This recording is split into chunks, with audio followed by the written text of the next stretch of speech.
Welcome everyone to this Privacy Rules Privacy Espresso episode. My name is Alessandro Di Mattia. I'm Legal and Executive Officer at Privacy Rules. And today our guest is Stanislav Rumyantsev from Gorodissky Partners in Russia. With Stanislav, we will share some insights on cross-border data transfer under the Russian regulation. Stanislav, thank you very much for being with us. We can start with a warm-up question. Many international companies use joint controllership when they have offices that work all together and participate all together. So my first question would be, how is this regulated in Russia? First of all, I would like to say hello and thank you for inviting me to this event.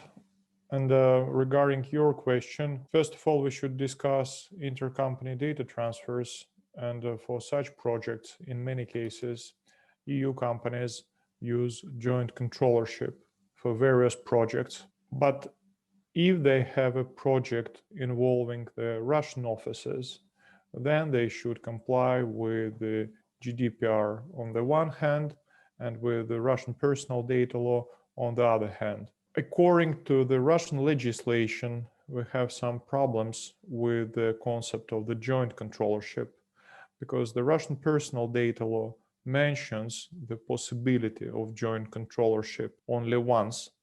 However, we don't have any further guidance or legal regulations concerning the joint controllership.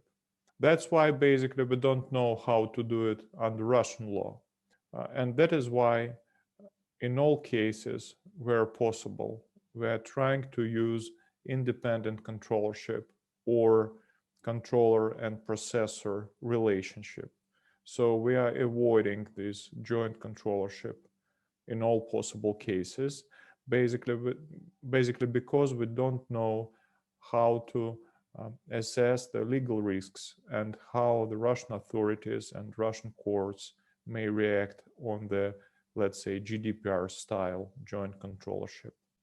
Okay, thank you very much, Stanislav. That's really interesting. Since you mentioned also controller processor relationship, I would like to ask you, because it's interesting, if an international company decides to establish such kind of relationship, so between offices that are in and out of Russia borders, what rules should be applied from the Russian perspective? So if we decide not to use joint controllership and use controller and processor relationship, then the companies should conclude a data processing agreement according to the Russian laws. Basically, there are some GDPR rules regarding the data processing agreements, and there are also rules under Russian law.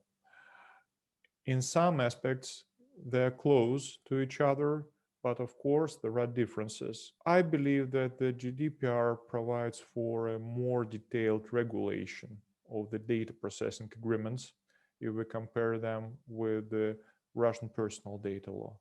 However, under Russian law, the agreement should contain a number of mandatory clauses. For example, the parties should agree on the purpose of the data processing, particular data processing actions that should be performed by the data processor. Then there should be confidentiality and data security clauses. And the data security part maybe is the most difficult part of this agreement because the data processor should comply with the Russian data security standards adopted by the Russian legislation. This is a big difference if we compare it with the GDPR, because the Russian legislation provides for detailed data security requirements and particular data security measures that should be performed by all companies doing business in Russia. The Russian data security requirements apply to IT systems that are installed in Russia.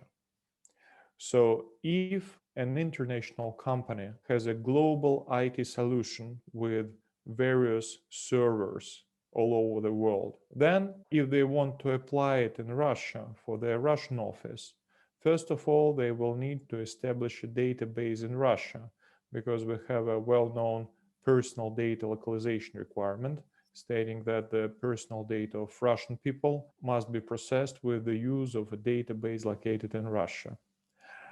And as soon as they establish a database in Russia, it will be necessary to ensure the security of this database according to Russian data security standards. And this thing must be also agreed in the data processing agreement. So these are the key requirements. And one more thing here I would like to add. There is a concern about the consent.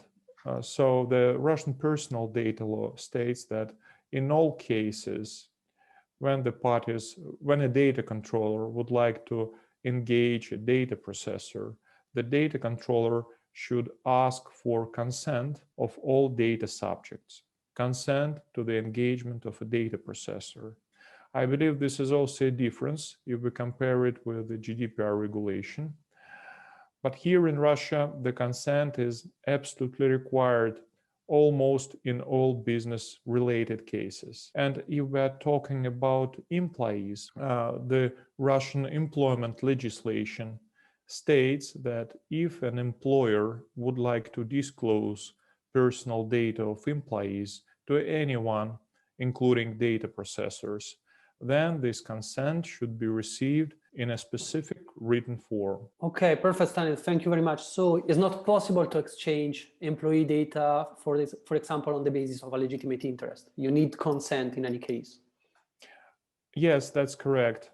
And this is another very important challenge, because according to the GDPR, in many cases, it is possible to share personal data on the basis of a legitimate interest, at least in cases when we're talking about a group of undertakings, because several affiliated companies may belong to one and the same group, and all employees of these companies residing in different countries should work together. And that's why, in many cases, such projects may be based on a legitimate interest under the GDPR. However, Russian law does not have a well-developed concept of the legitimate interest. From the perspective of the Russian legislation, the legitimate interest may be applied if you would like to defend your rights and legal interests. So if you want to file a lawsuit, then you may process personal data and you may collect personal data for the purpose of defending your rights, and this will be your legitimate interest. But when we're talking about global intercompany projects, then we should use the consent. Okay, perfect. Thank you very much, Stanislav. That's extremely interesting. So if you want to formulate correctly a data processing purposes in intercompany exchange of employee data, how should be structured? Well, basically, this is the next challenge, because if you should ask for a consent, then you must formulate the data processing purpose according to the Russian standards, because you should specify the data processing purpose in the consent form.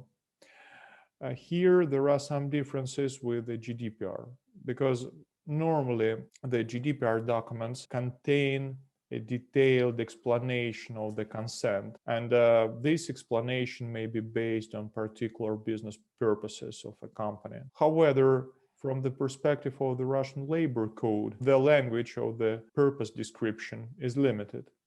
Basically, the labor code provides for a comprehensive list of purposes that may be used by the employer. It means that the Russian companies must process personal data of their employees only for the purposes specified in the labor code. And that's why when we do global projects, we can compare the purposes specified in the Russian labor code with the purposes specified in the corporate documents. And of course, in many cases, the language of purposes will be different. And this is a problem, because in such situations, we explain the clients that they should adjust the wording of their purposes.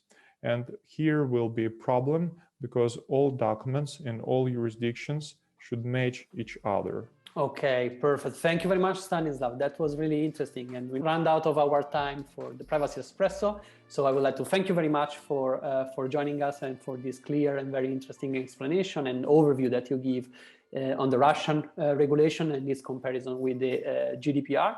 So thank you again.